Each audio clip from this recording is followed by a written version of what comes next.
Suzi Eko FM 100.7 Owerri. Anyị gbamọrọ nze ma mụ ọzọ. Asị ihe ọbụla oge ya ruru ma mewe abụghị ụsa ọ na-abụ kwara oge ya o were aka ya darịrị onwe ya atọ ntị n'ala anụrụ ikoro ndanda ebe achọkatakwanụ mma ekwu abịa gba ama ihe riri n'ikpeazụ. Gerenụ ya nnọọ bụ akụkọ ụwa na nkenke na nke ụtụtụ taa bụ Tọzụde abalị 18 nke ọnwa itoolu afọ 2025 n'usoro ndị Igbo ji agụ ahịa ha tata bụ Eke na mbụ. Gerenụ isiokwu ndị ahụ bụ isi anyị bịara nnọọ lecha anya wee si oke o ka anyị malitekwawa okpo.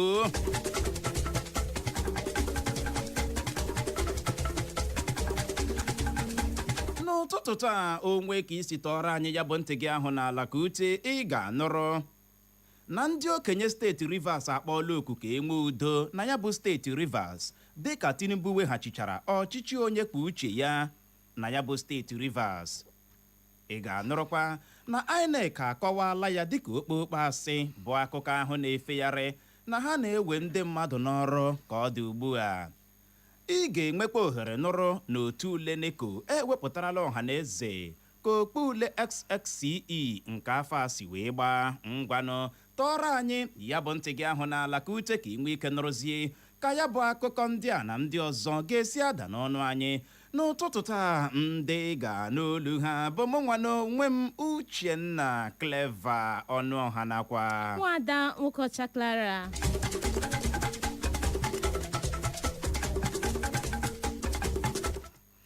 Dịka iwu ọnọdụ gbata etinyere na steeti Rivers ga-abịa nnọọ na njedebe n'ụbọchị taa bụ Tọzdee bụ abalị 18 nke ọnwa Septemba anyị nọ n'ime ya. Otu kansụl jikọtara ndị okenye na steeti Rivers bụ otu kansụl ama dịka Rivers State Elders Council akpọkuola ndị ji aka oke na ya bụ steeti Rivers ka ha hụ na udo na ịdị n'otu chịrị odo na ya bụ steeti Rivers. N'akwụkwọ ozi otu kansụl wepụtara ọhaneze bụ nke onye isi oche ha bụ Chief Ferdinand Alabraba binyere aka na ya. Ha kelere gọvanọ steeti Rivers bụ Siminalayi Fubara na ndị ndu enwere na ụlọ nzukọ omeiwu steeti Rivers maka mbọ ha ịhụ na edoziri esemokwu dị n'etiti ha. Ebe ha rịọrọ ha ka ha gaa n'iru na-arụkọ ọrụ dịka ji na mmanụ maka ọdịnamma steeti Rivers. Ya bụ otu kansụl jikọtara ndị okenye na steeti Rivers kwuru ya ma kwụsie ya ike na udo agwụchala nnọọ ihe dị oke mkpa maka ọganihu na otito steeti Rivers.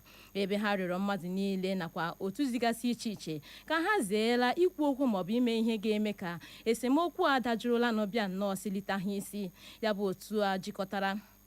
otu kansụl jikọtara ndị okenye na steeti Rivers chetara gọvanọ steeti Rivers bụ Siminalayi Fubara na ndị ndu enwere na ụlọ nzukọ omeiwu steeti Rivers ka ha chetakwa iyi ha ṅụrụ ịrụkọ ọrụ ọnụ dịka ji na mmanụ nakwa iyi ha ṅụrụ n'ihu onye isi ala Tinubu bụkwanụ nke ha kọwara dịka ihe dị omimi.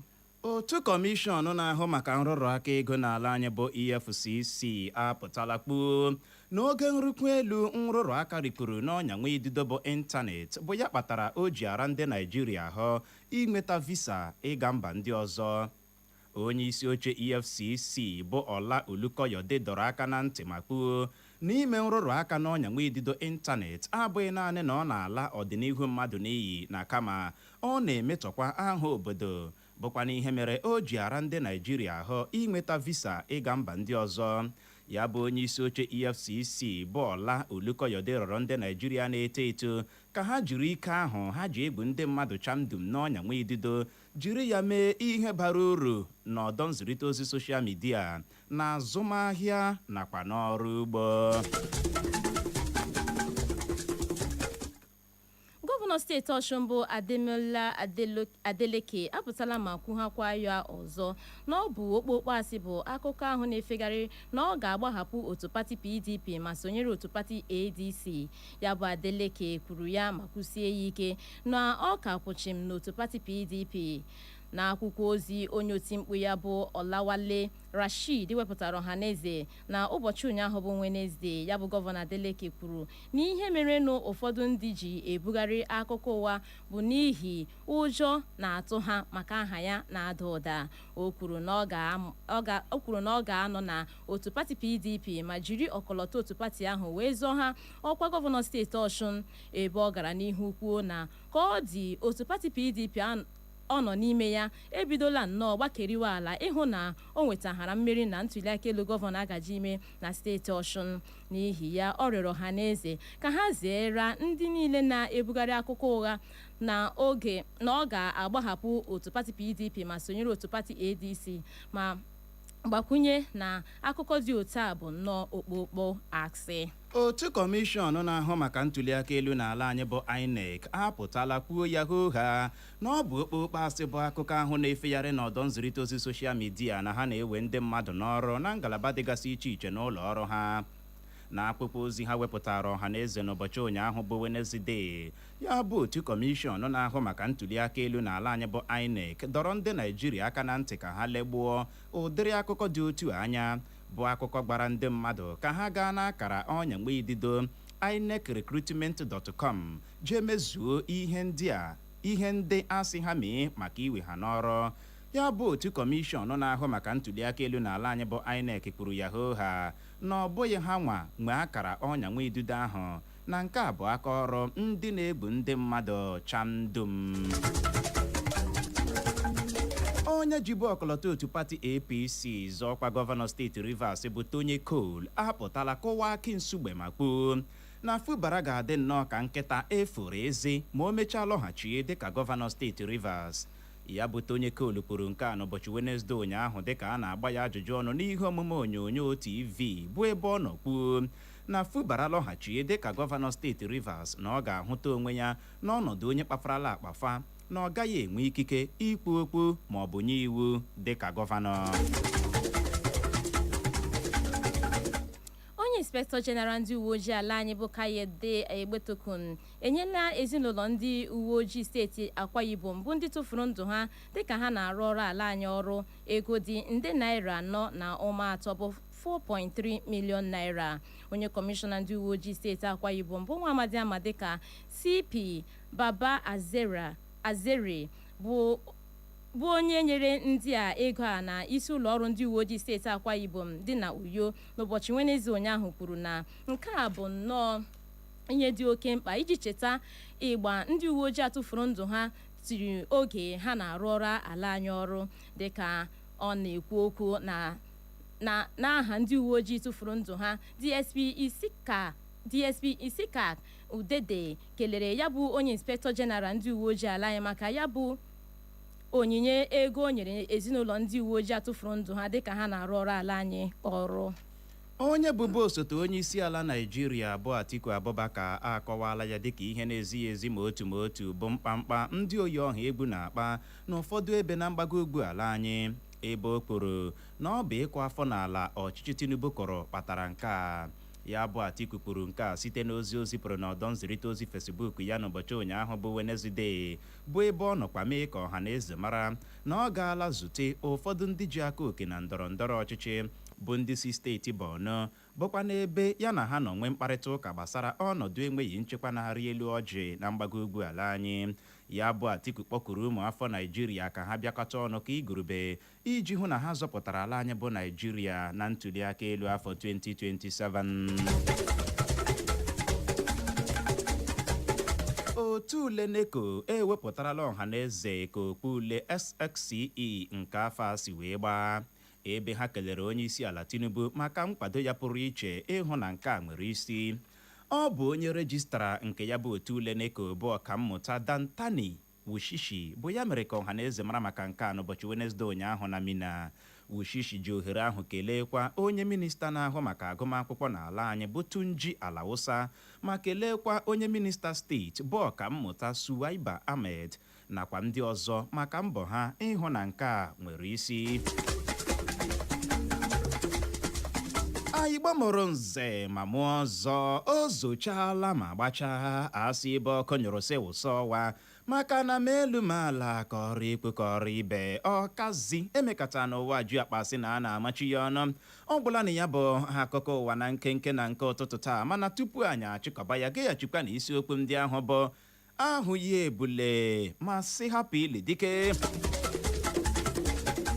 ya bụrụ na ị goziri ntị nke ọma n'ụtụtụ a ị ga-anụrụ mgbe anyị wetara gị akụkọ kwuru na ndị okenye steeti Rivers akpọọla oku ka enwe udo na ya bụ steeti Rivers dịka Tinubu weghachichara ọchịchị onye kwuo uche ya na steeti ahụ.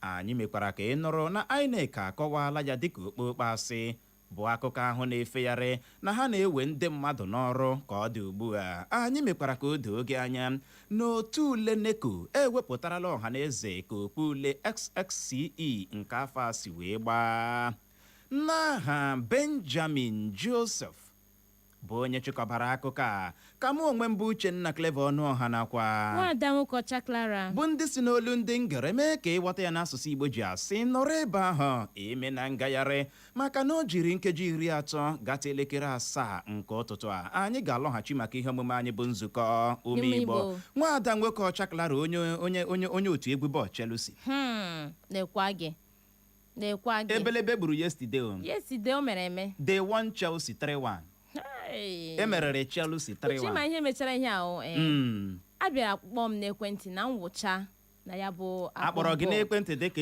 eze nwaanyị ka ọ gịnị masị ha na aga m enwecha efe na ihe mere n'ụwa na ha gbatụwa na m ga ya ọ na ihe m na-eme 2+2 wụrụ ihe a equals to na m ga-awụcha mana ka o si dapụtara m Clara hapụ ke n'akụkọ agbakwara nnụnụ nne ya efe ndị a meriri Chelsea they defeated Chelsea. Well, some days are like otu that. egwu bọọlụ Bayern Munich abụghị otu egwu bọọlụ kpee ọ bụghị otu egwu bọọlụ ị ga-agba gị na-eme mistake.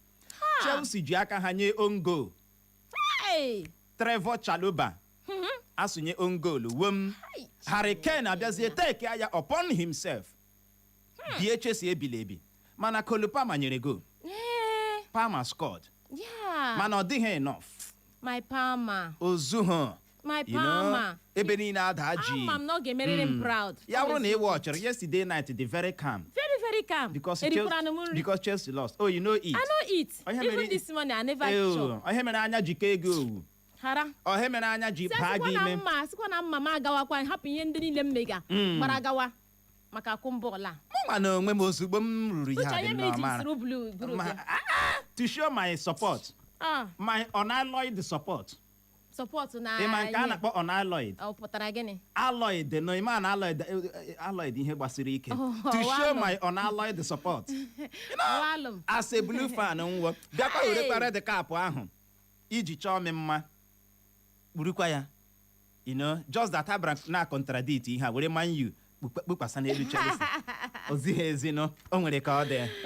Hey, Chineke mekwara m ebere. I had another dream. Uche na-arụkwala ihe ị na-arụ obi arịkwa m beautiful this morning. Ị na-arụkwala ihe ahụ ị na-arụ lekwe meriri Chelsea yesterday ama m my own fault because ndị a bere m n'ekwentị kpọgide m nwada wụcha masị ya I have a lot. I had a dream. Uche na-arụkwala ihe arụkwala this morning. Akpọrọla m anonidam. Kedu ihe na-alakasị? Chelsea emeri Chelsea ụnyaahụ. Kedu ihe na-alakasị? Clara ole dị ihe tụtụtara? Emeri Chelsea ụnyaahụ. Ya bụrụ ma ịlọghachi aga m akọrọ gị dream ahụ. Ma like hụ ya you must listen to it. Maka na o metụtara gị. Ị na-ashọk zi m o ruola nke na ịbịa na-achụgharị na nrọ. Chelsea. Ọ dị Igbo mụrụ nze ma m ọzọ nọrọ ebe ahụ eme na ngagharị ya bụrụ ma anyị lọghachie anya razie ya bụ dara ka ọ dị dadarara agagharịkwala agagharị. Echo FM.